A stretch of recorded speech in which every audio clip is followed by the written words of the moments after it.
realmente estamos frente a un anteproyecto de Código Penal. Acá hay que también aclarar algunas cuestiones. Todavía ni siquiera tiene estado parlamentario. Es decir, este texto no es definitivo, no es lo que en definitiva después se va a sancionar. No sabemos si va a quedar así o si van a haber reformas. Discúlpeme, ¿se filtró este anteproyecto?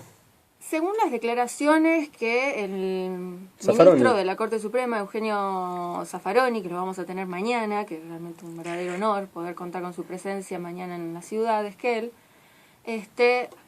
emitió declaraciones de que en realidad esta versión que está dando vuelta, él tampoco puede dar fe de cuál de todas las versiones es, si es la que realmente posee la presidenta o si algún colaborador poco serio la hizo filtrar, logró filtrarla hacia los medios.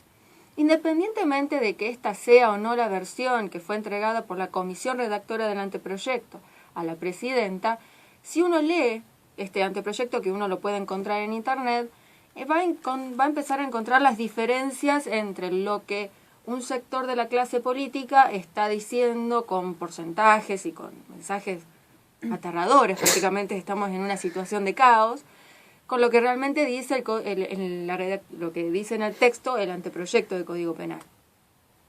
Básicamente, ¿cuál fue el objetivo de redactar un nuevo Código Penal? Esta no es una reforma, sino lo que se hace es un cambio integral y radical de la política del derecho y de la política penal que está llevando a cabo nuestro país.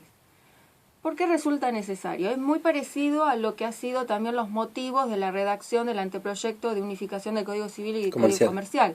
La necesidad de que el derecho vaya acorde a los cambios sociales. Nosotros tenemos un Código Penal que fue redactado y sancionado en 1921, a la cual se le han se hicieron alrededor de 900 reformas. Ya es otro código. Eso. En realidad, para los abogados y los juristas que están en la materia, llega un punto a veces hasta incluso de incertidumbre si saber el texto con lo que ellos cuentan es el último. O sea, se han introducido tantas reformas que incluso para quienes trabajan, para quienes se abocan a la labor del derecho penal de un lado o del otro, llega incluso hasta dudar si lo que están aplicando es lo que está vigente. Ha pasado diversas reformas que lo han ido modificando.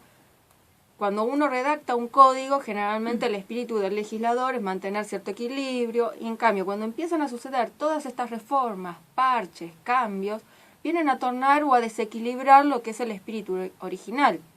Es lo que pasó con las llamadas reformas Bloomberg, en donde se cambió el equilibrio de las sanciones, en donde terminó a ser más grave el delito de encubrimiento de robo de una vaca que el encubrimiento de un homicidio. O sea, hemos llegado y sigue estando vigente este tipo de desequilibrios que es necesario volver a tornar a la armonía de lo que es la aplicación de las penas. Son por respuestas espasmódicas, ¿no? Que hay en determinados movimientos sociales entre comillas le hablo, ¿no? Porque en algún momento determinado creo que fue muy impulsado también por determinados sectores el tema de la inseguridad, etcétera, que si se lo coloca de una manera aterradora, entre comillas, hace que esta presión a través de la sociedad implique a veces modificaciones en los cambios, tanto derecho, política, etcétera, etcétera. Sí, esto en realidad lo que es el derecho penal, cómo se está utilizando desde, ya van más o menos alrededor de 10 años que se está utilizando la cuestión de la inseguridad como motivo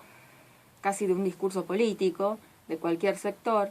En realidad, cuando estamos hablando del derecho penal, estamos hablando de cuestiones o delitos que generalmente vulneran los sentimientos o la parte más sensible de la sociedad, ¿no? Generalmente hablamos de homicidios, robos violentos, violaciones.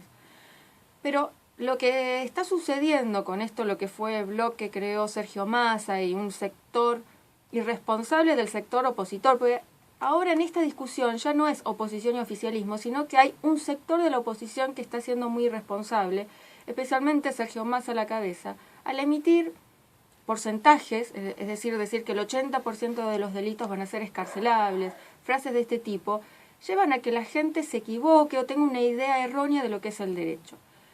El Código Penal, el actual o el anteproyecto, establece una escala de penas para los delitos.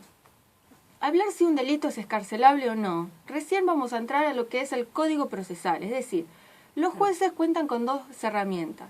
un código de fondo que establece la forma, es lo que un maestro mío de derecho penal hablaba, el delito penal hay que encontrar el sastre a medida para la conducta determinada, es decir, buscar la conducta a qué tipo penal, a qué moldecito entraría, y después empieza a correr todo lo que está dentro de lo que es la parte procesal, es decir, la crítica, la sana crítica, como se suele hablar de los jueces, evaluar las conductas, evaluar las víctimas.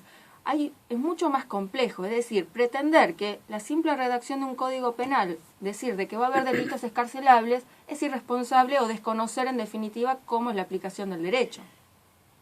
Entonces hay como un discurso muy irresponsable por parte de Sergio Massa y de los sectores que comulgan con él, pues están jugando en definitiva con el dolor y el miedo de la población.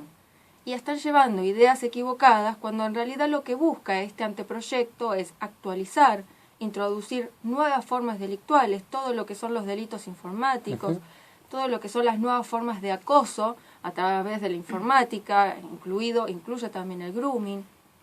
Es algo así como, a ver si yo lo entendí, es algo así como una tipificación de los delitos, como un lugar donde se establecen el tipo de delito y el mínimo en una característica general de cada uno, el Código Penal.